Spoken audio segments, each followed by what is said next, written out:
Salut à tous. Alors aujourd'hui, je vais vous montrer comment réparer les Velux et surtout remplacer les mousses d'aération.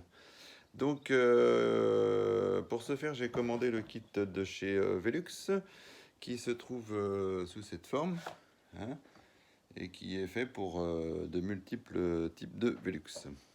À l'intérieur, on trouve donc la petite mousse qui sert à la ventilation, à la petite ventilation, hein, quand on ouvre la trappe. Vous avez aussi un tube de graisse de la marque Velux, d'accord? Puis vous avez la mousse. Donc c'est une mousse de ce type. Voilà, et vous trouverez dessus un petit pointillé à découper suivant le type de Velux que vous avez, d'accord?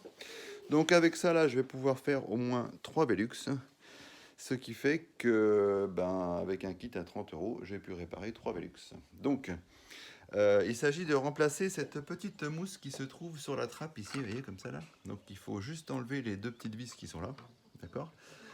Ensuite il faut gratter ici avec une spatule pour enlever toute l'ancienne mousse qui s'y trouvait, hein.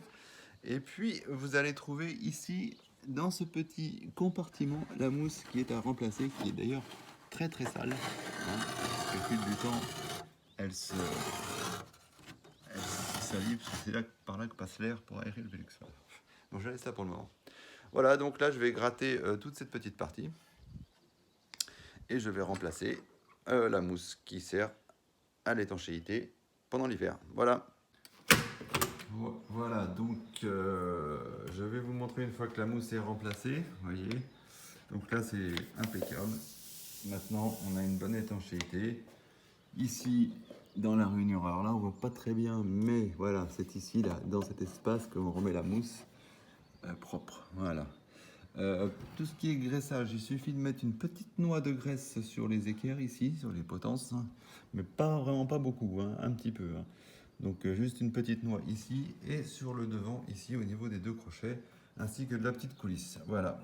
Et ainsi vous retrouverez un Velux qui fonctionne et qui est surtout bien entretenu. Petite chose très importante, j'avais oublié de vous parler des problèmes de Velux au niveau des vernis qui s'écaillent. Ici, moi, j'ai 2-3 Velux comme ça ici qui font ça. Alors le problème, c'est que ce kit, il existe de réparation, mais il n'existe qu'en Belgique.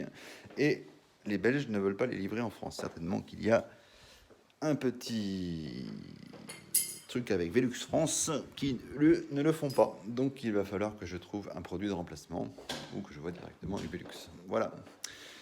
Très bonne journée à vous et à bientôt pour un nouveau tuto YouTube.